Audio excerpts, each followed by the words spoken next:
Osun State Governor Ogbeni Rauf Aregbesola has joined the list of those who are kicking against the deployment of the military for the conduct of the rescheduled election. Aregbesola, in an interview in Abuja, said the use of the military in electoral process is undemocratic. Well, in the first instance, the military is antithetical to democracy. Let's be clear. We don't need the military to superintend a democratic process. The only security agency that ought to participate in any electoral process is the police. The military has no role to play in it, and anyway, whatever way you look at it, 2 courts now of competent jurisdiction have made declaration on the inappropriateness of the army to be part of the electoral process. So, what's the issue about it? It's not APC being racially sensitive. It's allowing rule of law to prevail. Meanwhile, Osun State Governor has passed a vote of confidence on Independent National Electoral Commission ahead of the forthcoming election. INEC conducted an election in my state that the PDP did all in its power to subvert. So why would I not have faith in INEC? I have implicit confidence and faith in INEC. If INEC is allowed to conduct a free and fair election. In a related development, the deputy women leader of APC, Tina Adike, said the postponement of the election has won more support for the opposition party. As long as there is life, human beliefs go stronger. You see, this change of dates has even dealt with the PDPs. You know why? It attracts more sympathy to APC. The moment, because in the history of Nigeria, I've never seen a ruling party changing date. It is the people that are being defeated that will say change date for us. But in their own case, they will say change date. On that reason, they are attracting more sympathy to APC. In Abuja, we were reporting.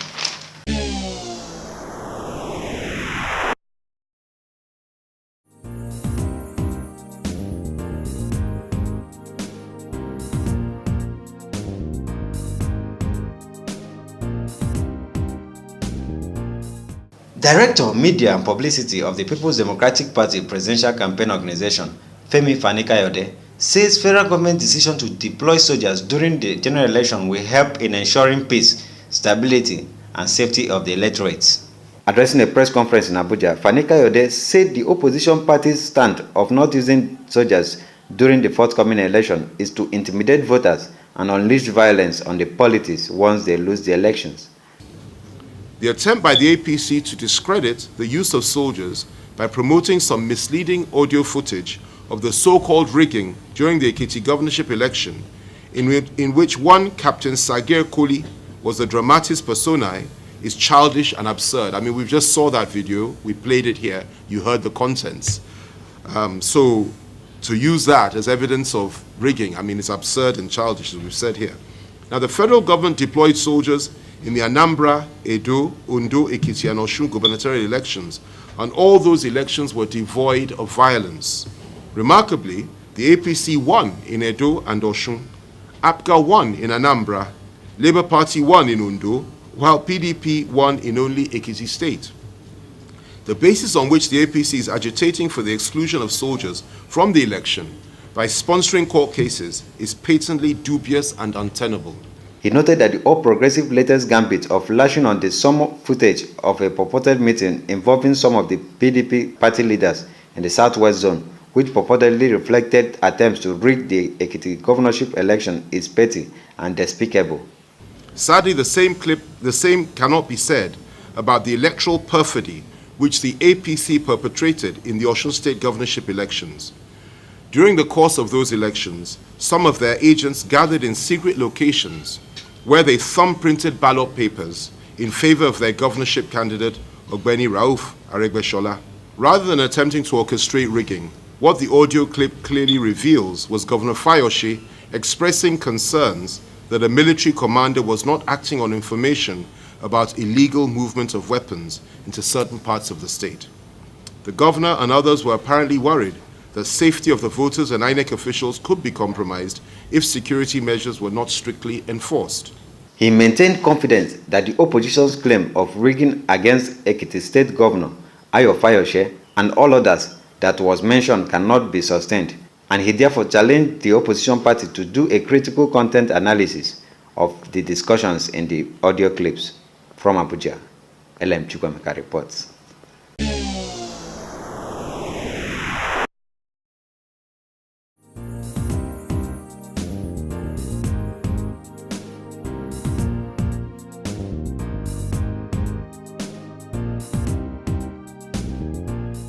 The former military head of state, General Abdulsalami Abubakar, has urged party leaders and their followers to eschew violence during and after the general elections. Contrary to fears in some quarters, the former head of state also reassured Nigerians that there would be no interim government.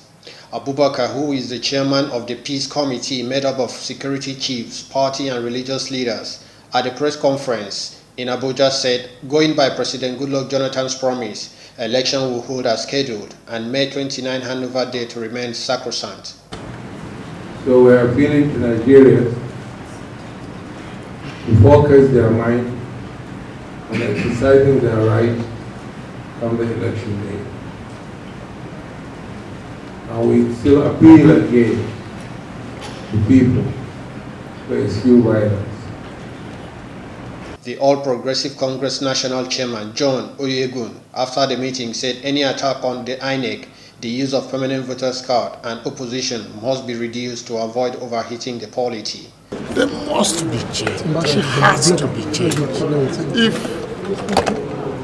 If the polity, if we de-escalate the unnecessary political war that is going on now, a massive attack on INEC, a massive attack on the use of the PVC, the massive court actions that are going on to try to stalemate the APC or have a candidate disqualified, or even have the PVC declared illegal by a court of law. And you know, in law, you can get any kind of judgment. Anything before the court is 50-50. So if all these things can de-escalate, people will start believing that the elections will be relatively free and fair. The meeting was attended by PDP Deputy National Legal Advisor, Presidential Advisor on Inter-Party Affairs, Chairman of Inter-Party Advisory Council, among other religious leaders.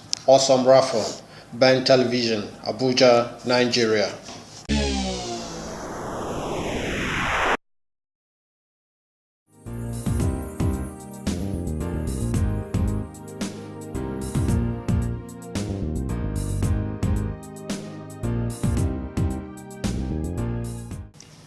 The Deputy National Publicity Secretary of Nigerian Main Opposition Party, APC, Comrade Timi Frank, has said the postponement of the election for the 6th week by the Independent National Electoral Commission will not in any way rob the party of its victory.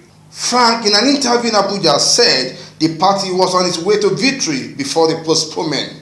They can only delay it, but they can't stop it. So by the grace of God, I can assure you, with still the new date that has been taken by March 28th, I can tell you whatever would have happened today, will still happen, so we have no fear. We've done everything possible to ensure that we'll sell our candidate, and we've done everything possible to let Nigeria know that the time of change has come, and, this is the time, we must make sure we vote out this insensitive government that is not prepared already, to solve the problems of Nigerians. APC Deputy Spokesman appealed to the supporters of the party to remain calm ahead of the rescheduled election.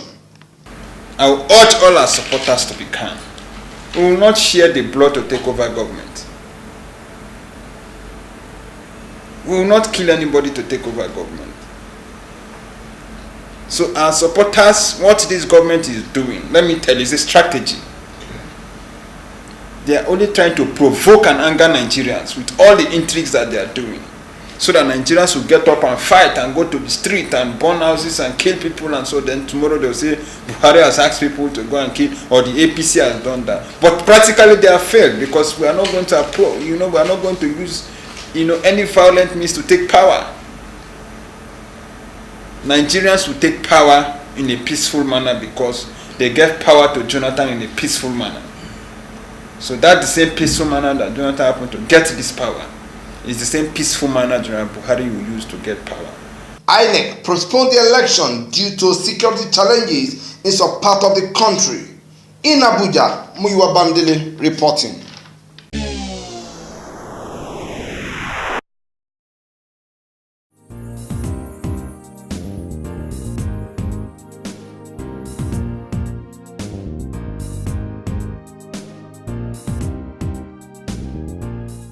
The outgoing president of the Nigerian Labour Congress, Comrade Abdulwahid Omar, has apologized to the Nigerian workers and entire Nigerians over the embarrassment which the election storming could have caused. Addressing the media and some members of the Congress after a closed-door meeting with the National Executive Council (NEC) and the union former leaders in Abuja, Omar said the NEC have resolved that the conference be reconvened on March 12th to enable the union conclude on issues of elections that has been outstanding.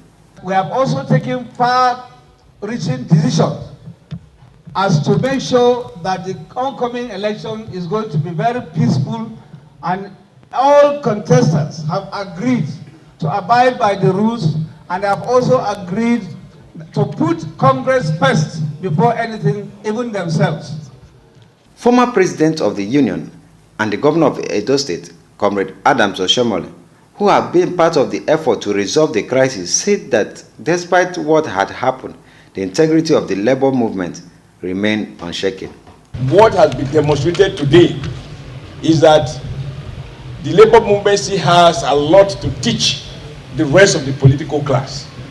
That we can disagree, mistakes can be made, errors of the head can arise, men and women of goodwill can rise, working together to put that behind them. There were many who thought that this is the beginning of a prolonged crisis within the labor family. But I believe that our comrades have demonstrated, beginning with President Umar and all his colleagues of the NAC and members of the NEC, that at this point in time, Nigeria workers need a united voice. It could be recalled that the 11th National Delegate Conference of the Union ended in a stalemate as effort to elect new leaders resulted in violence. From Abuja, LM Chukwemeka reports for Ben TV.